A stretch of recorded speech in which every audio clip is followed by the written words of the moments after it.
तू हमेशा खुश रहे यही चाहत है मेरी, तू हमेशा खुश रहे यही चाहत है मेरी, दिल की सुकून राहत है मेरी। सुबह उठूं तो ख्याल तेरा, सुबह उठूं तो ख्याल तेरा, रात को सोने जाऊं तो ख्याल तेरा, मेरी मोहब्बत नहीं मेरी जान है तू। यह जो शायरी है आपके महिला मित्र के लिए नहीं है, यह आपके जुनून और आपके पढ़ाई के लिए है। मतलब ऐसा पागलपन होना चाहिए पढ़ाई के लिए, तो आपका जो सफलता है कहीं बाधा नहीं पैदा करेगा।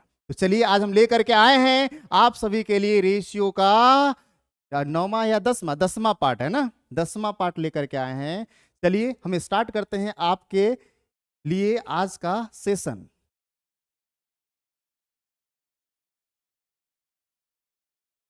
इससे पहले थोड़ा सा हम लोग समझेंगे,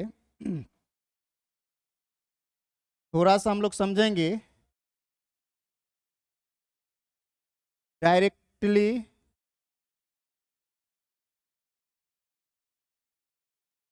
प्रोपोर्शनल के बारे में। कह दिया कहीं x directly proportional to y, x directly proportional to y बोला गया है। इसका मतलब ये हुआ अगर x बढ़ेगा, x का मान बढ़ेगा, x का मान बढ़ेगा तो y का भी मान बढ़ेगा, x का मान घटेगा तो y का भी मान घटेगा। मतलब जो काम इसके साथ होगा वही काम इसके साथ भी होगा। अगर ए बढ़ा तो ए भी बढ़ा, ए घटा तो ए भी घटा। याद रखेंगे ये जो साइन दिख रहा है ना आपको, ये डायरेक्टली प्रोपोर्शनल का साइन है। ये जो साइन आपको दिख रहा है डायरेक्टली प्रोपोर्शनल का साइन है।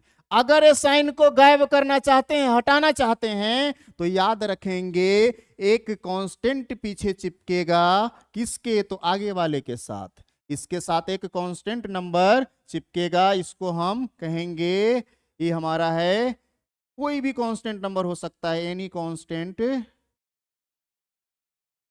नंबर। अब बताओ x equal to k y, मतलब अगर x directly proportional to y है तो हम कह सकते हैं x equal to k y, जहां के क्या हमारा कांस्टेंट है। अब बताओ अगर यहीं पे हम कह दें, यहीं पे कह दें अलग अलग लेकर के, जैसे मान लो अगर हम लेते हैं a1 directly proportional to p1, फिर हम कहते हैं a2 directly proportional to p2, तो क्या आप यहां से देखेंगे तो आपको पता चलेगा a1 बराबर क्या होगा, तो k क्या है हमारा, तो एक हमारा कांस्टेंट है b1। और इधर अगर हम देखें तो कहेंगे a2 equal to k into b2। अब देखो एक इक्वेशन हमारे पास a आया है और दूसरा हमारे पास a आया है। जब पहला में दूसरा से डिवाइड कर देंगे, पहला में जब दूसरा से आप डिवाइड करेंगे तो आपको कुछ और देखने को मिलेगा। जैसे ही डिवाइड करेंगे तो लेफ्ट साइड वाले के साथ डिवाइड होगा, तो a1 बटा a2, और इधर वाले डिवाइड करेंगे राइट साइड वाले को तो आएगा के b1 और के b2। ये से के कैंसिल हो गया तो आप क्या कहेंगे, a1 upon a2 equal to b1 upon b2। मतलब अगर दो के लिए है तो हम इस प्रकार से कंपेयर कर सकते हैं। मतलब डायरेक्टली प्रोपोर्शनल का मतलब हुआ दो लोगों में संबंध ऐसा, एक बढ़े तो दूसरा भी बढ़े और दूसरा घटे तो पहला भी घटे, मतलब बढ़े तो बढ़े और घटे तो घटे। आया कुछ समझ में? तो ये हमारा हुआ डायरेक्टली प्रोपोर्शनल। अब थोड़ा सा इनवर्सली के बारे में हम समझ लेते हैं। अगर कहीं लिखा है इनवर्सली प्रोपोर्शनल, इनवर्सली प्रोपोर्शनल, इसका मतलब क्या होता है, कहां से आता है, कैसे होता है, क्या करेंगे, इसके बारे में समझते। जैसे अगर कहीं लिख दिया जाए ए इनवर्सली प्रोपोर्शनल टू बी, इसका मतलब ए हुआ अगर ए बढ़ेगा तो बी क्या होगा, बी का जो वैल्यू होगा वो कमेगा। अगर ए कमेगा तो बी का वैल्यू क्या होगा, तो बढ़ेगा। मतलब एक बढ़ा तो दूसरा घटेगा, अगर एक घटा तो दूसरा बढ़ेगा, और एक बढ़ा तो दूसरा घटेगा, मतलब उल्टा होगा, एक बढ़े तो दूसरा घटे, एक घटे तो दूसरा बढ़े। अगर इस साइन को हम हटाना चाहते हैं तो हम कहेंगे a बराबर, और इस साइन के बदले एक कांस्टेंट टर्म आएगा k, और 1/b मतलब नीचे हमारा b चला जाएगा। ठीक है। अगर इसको हम दो अलग अलग चीजों से कंपेयर करें तो हम कह सकते हैं, मान लो a1 इनवर्सली प्रोपोर्शनल टू कहेंगे b1, और फिर हम कहें यहां से a2 inversely proportional to b2। अगर यहां देखें तो हम कह सकते हैं a1 इक्वल टू k/b1। ऐसा क्यों? क्योंकि जैसे ही ये साइन हटाएंगे तो क्या आ जाएगा हमारा, तो कांस्टेंट टर्म आ जाएगा। वैसे ही यहां a2 इक्वल टू हो जाएगा k/b2। अब जब इसमें इससे हम डिवाइड कर देते हैं फर्स्ट में सेकंड से, तो आपके पास आएगा a1 अपॉन a2, और ये हो जाएगा k/b1 अपॉन k/b2। अगर इसको गौर से देखें तो b2 ऊपर चला जाएगा। बताओ, एक k और k खत्म, b2 ऊपर चला गया और b1 कहाँ गया, नीचे आ गया। तो हम कह सकते हैं a1 upon a2 equal to b2 upon b1, और एक हमारा एक फॉर्म आया। अगर दो अलग अलग चीजों को कंपेयर किया जाए, दोनों से अगर हम एक फॉर्म के रूप में लाना चाहें तो इस प्रकार से आएगा a upon a2 equal to b2 upon b1। मतलब इनवर्सली के केस में आएगा और डायरेक्टली के केस में हमारा a आएगा। डायरेक्ट आएगा a1 ऊपर a2 नीचे, b1 ऊपर b2 नीचे। इसमें क्या है, तो इसमें पलट गया है b का वैल्यू। अगर a1 ऊपर है तो ऊपर यहाँ क्या आएगा, b2 आएगा। अगर a2 नीचे है तो नीचे क्या आएगा हमारा, b1 आएगा। आया कुछ समझ में? चलिए, तो इसी के आधार पे कुछ क्वेश्चन हमारे पास है, उस क्वेश्चन को हम लोग आज देखेंगे। क्वेश्चन में कह रहा है x is directly proportional to the square of y and inversely proportional to cube of z, x equal to 20 when y and z are 10 and 5. Find the value of y when x equal to 10 and z equal to 10. इसमें दो condition दिया गया है। अब समझिए, एक दिया गया है x जो है y के स्क्वायर के डायरेक्टली प्रोपोर्शनल है, मतलब x directly proportional to y square. पहला कंडीशन ये दिया गया है। दूसरा कंडीशन दिया गया है x जो है z के इनवर्सली प्रोपोर्शनल है। क्या है, z के क्यूब के इनवर्सली प्रोपोर्शनल है, मतलब 1/z³। इस प्रकार से दिया गया, मतलब दो कंडीशन दिया गया। अगर दोनों कंडीशन को हम मैच कराते हैं, दोनों कंडीशन से अगर हम एक फॉर्मूला निकालना चाहते हैं तो हम कहेंगे अगर एक बार x लिए हैं तो दोबारा भी लेना पड़ेगा। अगर दो अलग अलग, जैसे देखो पहली वाले केस में अलग x y z का मान दिया गया है, दूसरे वाले में दिया गया है और एक और का मान पूछा गया है, मतलब इसमें वेरिएबल x y और z तीन चीज आ गया है। तो याद रखेंगे, इससे जैसे ही दोनों को कंबाइन करेंगे तो आपके पास आएगा x1 अपॉन x2। क्या आएगा, x1 upon x2। y directly में है, मतलब y1 अपॉन y2। स्क्वायर तो स्क्वायर कर देते हैं। फिर देखेंगे z के क्या है, तो क्यूब के इनवर्सली है। जैसे इनवर्सली होता है तो उल्टा हो जाता है, बाद वाला पहले ऊपर आ जाता है और पहले वाला नीचे चला जाता है, मतलब z2 अपॉन z1 का क्यूब। अब जो जो वैल्यू बोला गया उस वैल्यू को सिर्फ पुट करेंगे और हमारा आंसर आ जाएगा। x1, x का मान क्या दिया गया है, x1 बराबर क्या है 20, तो हम लिखेंगे 20। x2 का मान क्या दिया गया है 10, तो हम लिखेंगे 10। z1 का मान हमारा दिया है कितना, तो आप कहेंगे 10। कितना दिया गया है, सॉरी y1 का मान दिया गया है 10, तो हम लिखेंगे 10। दूसरा y का मान पूछा गया आपसे, तो लिखेंगे y2, और ये क्या होगा, तो हमारा स्क्वायर में आएगा इनटू z2 का मान हमारा दिया गया है 10, और z1 का मान क्या दिया गया हमारा, तो 5 इसका क्यूब। अब इसको क्या करना है, सिर्फ सॉल्व करना है। आप कहेंगे ये 0 से 0 खत्म। आप कहेंगे अगर 5 से इसको कैंसिल कर दें तो 2 बार में कैंसिल होगा और 2 के क्यूब के बराबर होगा। अब बताओ, इधर हमारे पास 2 है, 2/1, इधर 10 का स्क्वायर मतलब ये 100 आ गया, ये हमारा y2 का स्क्वायर हो जाएगा, और ये हमारा 2 का क्यूब मतलब ये 8 आ जाएगा। जैसे ही इसको इससे हम कैंसिल करा दें तो आप कहेंगे 4 बार में कैंसिल हो जाएगा। y2 का स्क्वायर इक्वल टू 100 इंटू 4 मतलब 400, कितना आ गया 400। तो y2 बराबर क्या होगा, अब बताओ, दोनों साइड अगर स्क्वायर रूट करेंगे तो ये स्क्वायर है तो खत्म, y2 बचेगा, और इधर जब हम स्क्वायर रूट करेंगे तो ये आ जाएगा हमारा कितना 400 का 20 आ जाएगा। क्या आ जाएगा हमारा 400 का, तो आप कहेंगे 20 आ जाएगा। मतलब y2 का वैल्यू क्या आ गया हमारा, तो 20 आ गया, और यही आपको निकाल के बताना था y2 का वैल्यू क्या होगा। तो आप कहेंगे आंसर हमारा ऑप्शन नंबर ए में है। क्या आ गया हमारा y2 का वैल्यू 20 आ गया। तो इसमें बहुत आसानी से धीरे धीरे आपको समझना पड़ेगा। जैसे 3 कंडीशन दिया गया है, पहला कंडीशन था x जो है y के स्क्वायर के डायरेक्टली प्रोपोर्शनल है, दूसरा दिया है x जो है y के z के क्यूब के इनवर्सली प्रोपोर्शनल है। इन दोनों से मैंने रिलेशन निकाला और एक फार्मूला बना दिया a, और इसमें x का वैल्यू दिया गया था, एक y का वैल्यू दिया गया है, और z का दोनों वैल्यू दिया गया, मैंने पुट किया और y2 का मान लाया 20। आया कुछ समझ में, ये CHSL में पूछा गया क्वेश्चन है। चलिए अगले क्वेश्चन पे हम बात करते हैं। अगला क्वेश्चन हमारा रहा ए, अगला क्वेश्चन रहा ए। कहा गया है एक नंबर है हमारा ए, और ये है हमारा इनवर्सली प्रोपोर्शनल ई के बराबर। फिर कहा गया है जब ए बराबर 50 हो और ई बराबर 22 हो तो आपको निकालना है, रिलेशन बताना है, किसके किसके बीच, तो ए और ई के बीच में रिलेशन बताना है। अब यहां से देखेंगे और समझेंगे थोड़ा सा।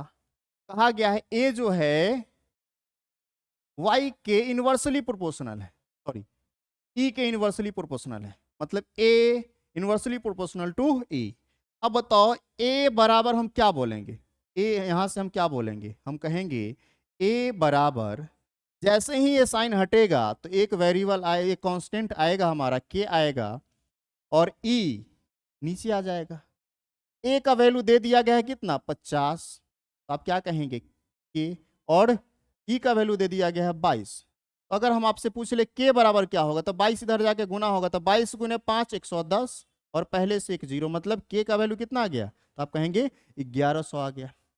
अब बताओ अगर इसके जगह पे हम के का वैल्यू रखें तो आप क्या कहेंगे, ए बराबर के का मान आया हमारा 1100 बटा ई। बताओ ए और ई के बीच में रिलेशन बना कि नहीं, A equal to 1100 upon E, यही आपके ऑप्शन नंबर बी में दिया गया है।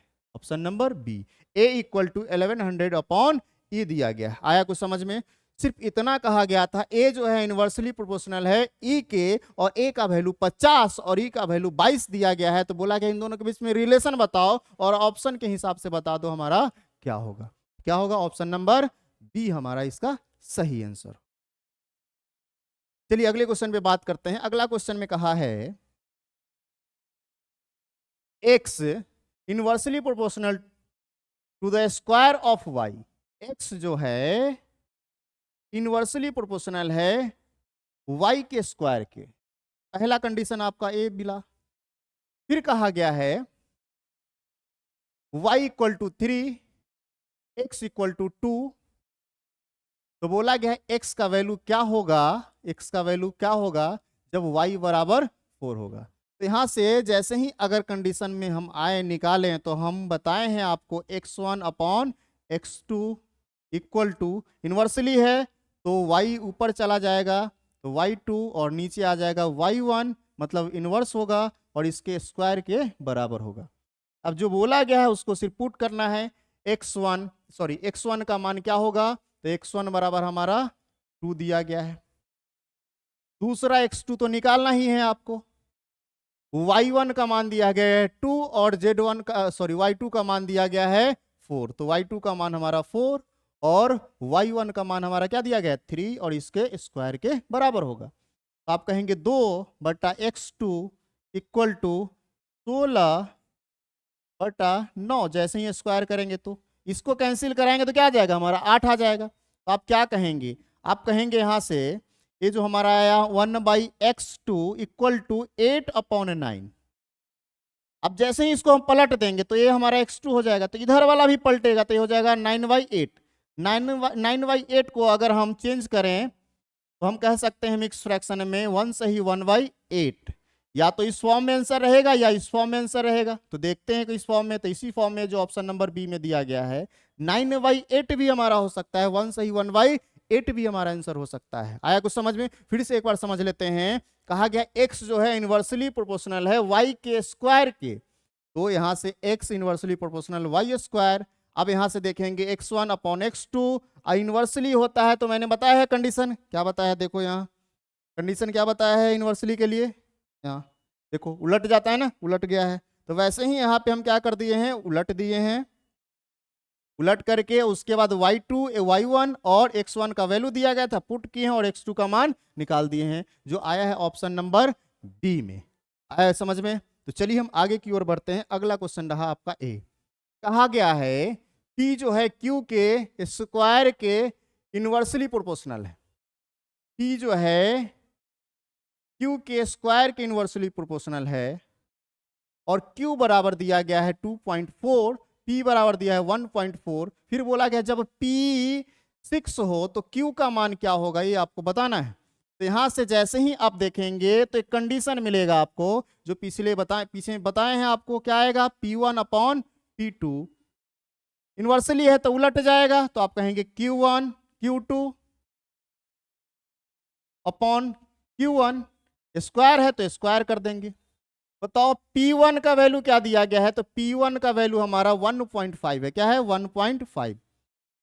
Q1 का वैल्यू क्या है, सॉरी P1 का वैल्यू 1.5 है, P2 का वैल्यू क्या है, तो 6 है।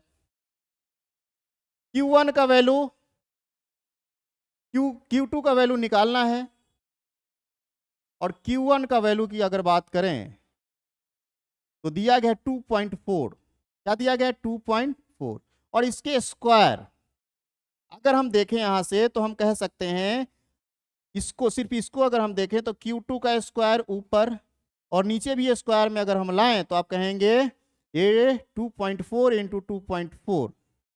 अब इसको इसके साथ गुना करेंगे तो आप कहेंगे 1.5 इंटू 2.4 इंटू 2.4 अपॉन 6, और किसके बराबर होगा, तो आप कहेंगे Q2 के स्क्वायर के बराबर होगा। अब जैसे ही इसको अगर हम कैंसिल कराएं तो आप कहेंगे, अगर पहले इस हम पॉइंट को हटा लेते हैं, अगर पॉइंट यहां से हटाएंगे तो नीचे 10 आएगा, इस पॉइंट को हटाएंगे तो फिर एक बार 10 आएगा, फिर इस पॉइंट को हटाएंगे तो फिर एक बार हमारा क्या आएगा, 10 आएगा। 6 से कैंसिल कराएंगे, कितना बार में कैंसिल होगा, तो आप कहेंगे 4 बार में। 15 गुने 4 क्या आ जाएगा हमारा, तो ये जैसे ही गुना करेंगे तो ये हमारा 60 आ जाएगा। एक जीरो से एक जीरो हम खत्म कर लेते हैं। बताओ 6 गुने 24 आप कहेंगे 144 होता है, कितना होता है, 144 होता है। नीचे 10 गुने 10 कितना होगा, तो आप कहेंगे 100 होगा, और एक इसके बराबर होगा तो आप कहेंगे Q2 के स्क्वायर के बराबर होगा। अब यहां से अगर देखें तो आप कह सकते हैं Q2 बराबर क्या होगा, तो जो भी है इसके स्क्वायर रूट हो जाएगा, तो आप कहेंगे 144 अपॉन 100, मतलब क्या 144 का स्क्वायर रूट 12 और 100 का 10, मतलब Q2 का मान आएगा 12 अपॉन 100, 12 अपॉन 10 मतलब 1.2। अगर फ्रैक्शन में दिया गया है तो या तो फ्रैक्शन में रहेगा 6/5 हमारा आंसर होगा, या 1.2 रहेगा हमारा आंसर, जो ऑप्शन में दिया गया है बी नंबर में। तो आपके फ्रैक्शन में भी दिए जा सकते हैं और इस प्रकार से डेसिमल के रूप में भी दिए जा सकते हैं। आया कुछ समझ में? तो चलिए हम अगले क्वेश्चन पे बात करते हैं। अगला क्वेश्चन रहा हमारा ए। कहा गया x जो है स्क्वायर रूट ऑफ x के इनवर्सली प्रोपोर्शनल है और w के डायरेक्टली प्रोपोर्शनल है। स्क्वायर रूट ऑफ y के इनवर्सली प्रोपोर्शनल और w के डायरेक्टली प्रोपोर्शनल है। तो सबसे पहले हम देखते हैं यहां से x का जो कारनामा है, एक bar square root of y के साथ इनवर्सली है और x का एक बार w के साथ डायरेक्टली है। अगर इन दोनों को मिक्स करके अगर इससे कुछ हम रिजल्ट निकालना चाहें तो आप कहेंगे x1 अपॉन x2। w के साथ डायरेक्टली है मतलब w1 अपॉन w2, और इसके साथ इनवर्सली है मतलब सेकेंड वाला ऊपर चला जाएगा और फर्स्ट वाला क्या रहेगा, तो नीचे रहेगा। अब जो भी वैल्यू दिया गया है उस वैल्यू को हम सिर्फ यहाँ पे पुट करेंगे। कहा गया x बराबर 8 दिया गया है मतलब 8 लिख दिए हैं, फिर y w बराबर 5, फिर x टू बराबर कितना दिया गया 18, तो 18 लिख दिए। डब्ल्यू बराबर 5 है, फिर W2 बराबर कितना दिया गया तो 3, तो 3 लिखेंगे। फिर y फिर दिया गया है y1 का मान और y2 का निकालना है, तो हम कहेंगे y2 तो ऊपर है हमारा, y1 के जगह पे हम क्या रखेंगे, तो हम कहेंगे 20 दशमलव कितना है 25। अब यहां से हम देखें तो हम कह सकते हैं 8/18 और ये 5/3 होगा, और ये हमारा क्या है तो y2 है। और अगर नीचे हम देखें, अब देखो थोड़ा सा, अगर कहीं लिखा हुआ है स्क्वायर रूट ऑफ 20 प्लस 20.25, अगर ये पॉइंट नहीं होता तो आप कहते हमारा 20-25 होता। अगर पॉइंट अगर नहीं देना चाहते हैं तो नीचे क्या कर देंगे 100 लगा देंगे। और 20-25 आपको याद होगा ये 45 का स्क्वायर होता है, मतलब बाहर निकलेगा तो 45 और नीचे वाला 100 निकलेगा बाहर तो 10, मतलब कह सकते हैं इसका मान आएगा 4.5। मतलब स्क्वायर रूट ऑफ 20.25 है, जैसे ही इसको बाहर निकालेंगे तो 4.5 आएगा। अब बताओ अगर 4.5 आया है तो अगर हम इसको कैंसिल कराना चाहें, अगर इस पॉइंट को हटाना चाहें तो कहेंगे 10 को हम ऊपर लेके चले जाते हैं, तो ये क्या बन जाएगा 45। 9 से कैंसिल करते हैं तो 2 बार में, 9 से कैंसिल करते हैं तो 5 बार में। इस 5 से 5 को हम कैंसिल कर लेते हैं, ये 2 से 4 को कैंसिल कर लेते हैं, सॉरी 8 को कैंसिल कर लेते हैं 4 बार में। अब आपको देखने को मिलेगा ए इधर आके गुना होगा, मतलब ये जो है इधर आके गुना होगा, क्यों, क्योंकि बराबर है, तो 4 गुना 3 12, आप कहेंगे ये 12 आ जाएगा। और ये जो 10 इसके साथ y के साथ जो चिपका हुआ है गुना में, इधर आके भागा में हो जाएगा, और इधर क्या रहेगा हमारा स्क्वायर रूट ऑफ y2। पूछा गया है y का मान, बताओ दोनों साइड अगर हम स्क्वायर कर दें तो स्क्वायर करेंगे तो इस साइड आएगा हमारा 12 का स्क्वायर 144 और 10 का 100, और इधर जैसे ही स्क्वायर करेंगे तो स्क्वायर रूट खत्म, मतलब क्या बचेगा y2। अब इसको भाग लगाएंगे तो आप कहेंगे 1.44, या तो इस फॉर्म में आंसर दिया जाए या नहीं तो फ्रैक्शन के फॉर्म में देगा आंसर, तो फ्रैक्शन के फॉर्म में देगा तो आप कहेंगे 4 तिहाई 12 और 6 चौक 24 और नीचे कितना जाएगा 25, मतलब 36/25 फ्रैक्शन में, या 1.44, जो ऑप्शन नंबर क्या दिया गया है, ऑप्शन नंबर ए में दिया गया है। तो इस प्रकार का जब क्वेश्चन आपके सामने आए तो कुछ बातों को याद रखना है जो पहले हम आपको बताए हैं उस पे, और उसी से रिलेट करके आप वैल्यू पुट करेंगे, थोड़ा सा कैलकुलेटिव आपको मिलेगा, लेकिन क्वेश्चन आप बना सकते हैं। और जितना सारा क्वेश्चन है ये एग्जाम का पूछा हुआ क्वेश्चन है, चाहे CHSL हो या CGL हो, ठीक है। चलिए हम अगले क्वेश्चन पे बात करते हैं। अगला क्वेश्चन आपके स्क्रीन पे ए रहा, कहा गया है क्वेश्चन में एक हीरे का मूल्य उसके वजन के वर्ग के सीधे समानुपाती होता है। सीधे समानुपाती मतलब डायरेक्टली प्रोपोर्शनल होता है। कहने का मतलब क्या, अगर एक हीरा है उसका जितना वजन होगा उस वजन को जैसे ही स्क्वायर करेंगे तो जो भी परफेक्ट स्क्वायर नंबर आएगा स्क्वायर करने के बाद वही उसका प्राइस हो जाएगा, वही उसका दाम हो जाएगा। मतलब वजन के स्क्वायर के बराबर होगा उसका दाम होगा, ठीक है। बोला गया है उस हीरा को तोड़ दिया गया है, तोड़ा गया है, तो कहेंगे तोड़ करके इसका 3 टुकड़ा बनाया गया है जो 1, 2 और 3 के रेशियो में है, 1, 2 और 3 के रेशियो में। टोटल कितना है, तो आप कहेंगे 3, 2, 5, 1, 6 है। आप कहेंगे अगर ये टूटा है तो इसका दाम कितना होगा। ये पहला वाला टुकड़ा है उसका, ये पहला टुकड़ा, ये हमारा ये दूसरा टुकड़ा, और ये हमारा क्या है तीसरा टुकड़ा है। तो 1 का स्क्वायर 1, 2 का स्क्वायर कितना, तो कहेंगे 4, 3 का स्क्वायर कितना, तो आप कहेंगे ये हमारा 9 हो जाएगा। तो बताओ अगर टुकड़ा टूट गया है तो इसका दाम 1 यूनिट, इसका दाम 4 यूनिट, इसका दाम 9 यूनिट।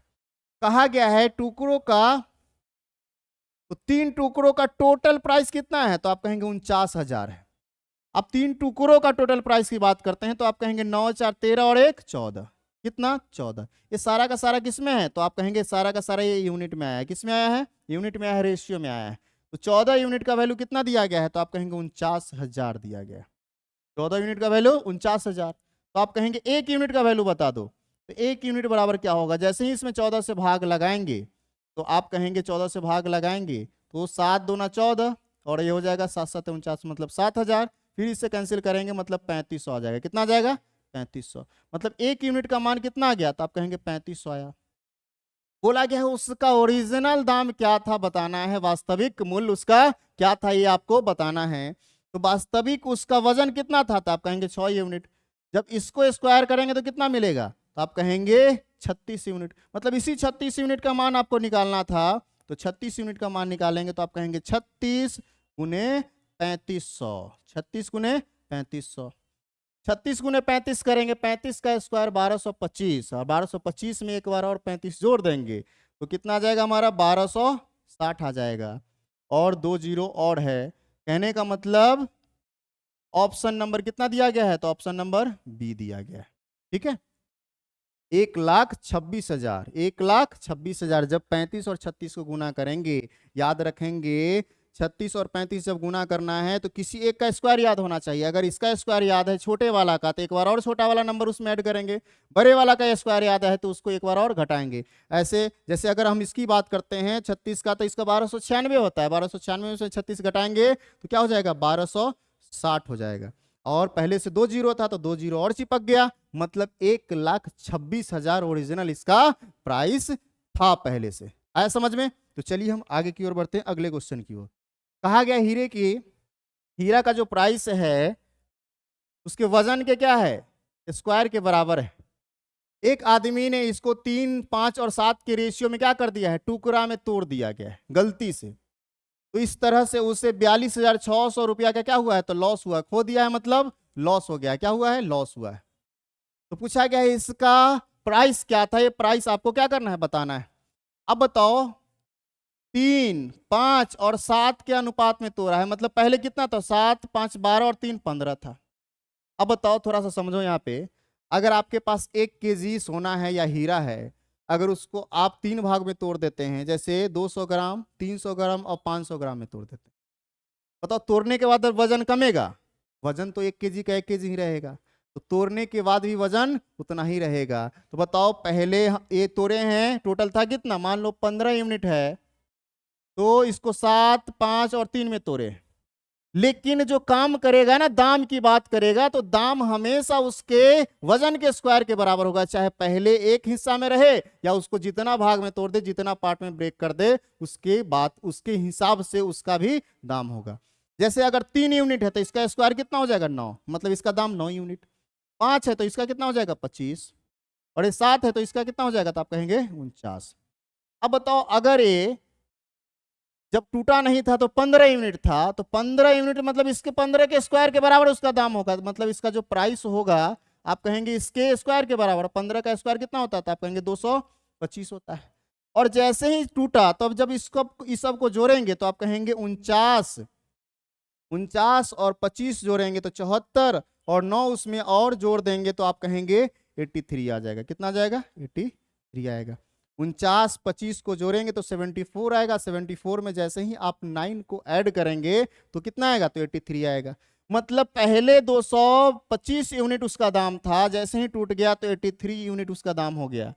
कहने का मतलब कम गया कि बढ़ गया, तो आप कहेंगे कम गया, मतलब लॉस हो गया। तो कितना लॉस हुआ, तो इसमें से इसको घटा लो, आप कहेंगे 2, आप कहेंगे 12 मतलब 4, मतलब 142 यूनिट लॉस हो गया है। कितना हुआ है, तो लॉस हुआ है 142 यूनिट। जो रुपया में कितना दिया गया है, तो आप कहेंगे 142 यूनिट का मान कितना है, तो यही दिया गया है। 142 यूनिट का मान हमारा 426, सॉरी 42,600 है। अब तो 42,600 है, मतलब 142 यूनिट का मान है 42,600। एक यूनिट की अगर हम बात करते हैं तो कितना गुना दिख रहा है, तो आप कहेंगे 3 गुना दिख रहा है, मतलब 300 गुना है। कितना, 300 गुना। तो एक यूनिट का वैल्यू 300 आया है। तो पूछा क्या गया है, तो वो पूछा गया उसका वास्तविक मूल्य क्या है, मतलब 225 यूनिट का मान आपको निकालने को कहा है। तो जैसे ही 225 में 300 से गुना करेंगे तो आप कहेंगे 2 गुना 3 600, 25 गुना 75 675, फिर कितना जीरो, तो आप कहेंगे 2 जीरो, मतलब 67,500, 67,500, मतलब ऑप्शन नंबर डी आपका इसका सही आंसर होगा। कहने का मतलब अगर आपके पास हीरा है, सोना है, तो जो भी जितना भी वजन है उसके वजन को जैसे ही स्क्वायर करेंगे तो उसका दाम हो जाएगा। उसका टुकड़ा टुकड़ा कर देंगे तो प्रत्येक टुकड़ा का जितना वजन होगा उसके स्क्वायर करेंगे तो उसका दाम होगा। तो जब ऐसा किया किसी ने गलती से तो उसे लॉस हो गया था 42,600 का। क्यों? क्योंकि जब पहले वो सही था, बिना टुकड़ा का था, तो उसका दाम था 225 यूनिट। जब वो टूट गया तो उसका दाम हो गया 83 यूनिट, 83 यूनिट। तो लॉस हो गया टोटल 142 का, जो हमारा रियल में था 42,600। तो एक का वैल्यू 300, तो ओरिजिनल पूछा गया तो 225। अगर ये आपसे पूछ लिया जाता बताओ बाद में जब बेचा तो टोटल कितना पैसा उसको मिला, तो 83 यूनिट का मान आप निकाल लेंगे। आया समझ में? तो चलिए हम इसी पे एक क्वेश्चन और करेंगे।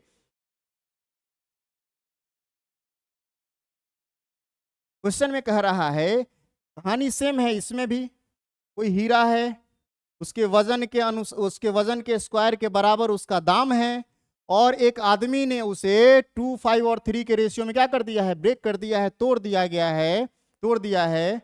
लेकिन कहा है यदि उसने 1 to 2 के रेशियो में तोड़ा होता, तब उसे दोनों टुकड़े के बीच जो प्राइस आया है उसमें अंतर जो होगा, डिफरेंस जो होगा 10,000 का होगा। मैंने क्या बताया, वजन कभी भी बदलता नहीं है, चाहे वो एक टुकड़ा में रहे, पूरा रहे, या उसको 75 टुकड़ा में तोड़ दो या 10 टुकड़ा में तोड़ दो, वजन उतना का उतना ही रहेगा हमेशा। कहने का मतलब, पहले अगर तोड़ा गया है 2, 5 और 3 के रेशियो में, बाद में तोड़ दिया गया है कितना, तो आप कहेंगे 1, 2 के रेशियो में तोड़ा गया है। अब बताओ पहले टोटल कितना था, तो आप पहले टोटल कहेंगे 8 और 2 10 यूनिट था। अब कितना हो गया, ये 5 यूनिट हो गया। क्या ये सही है, तो आप कहेंगे नहीं, बिल्कुल गलत है, इसको बराबर करना पड़ेगा। तो बराबर करने के लिए इसमें हम 2 से गुना करेंगे, 2 से गुना करेंगे तो ये 4 यूनिट हो जाएगा, ये हमारा 4 हो जाएगा, और ये हमारा कितना हो जाएगा, 2 हो जाएगा।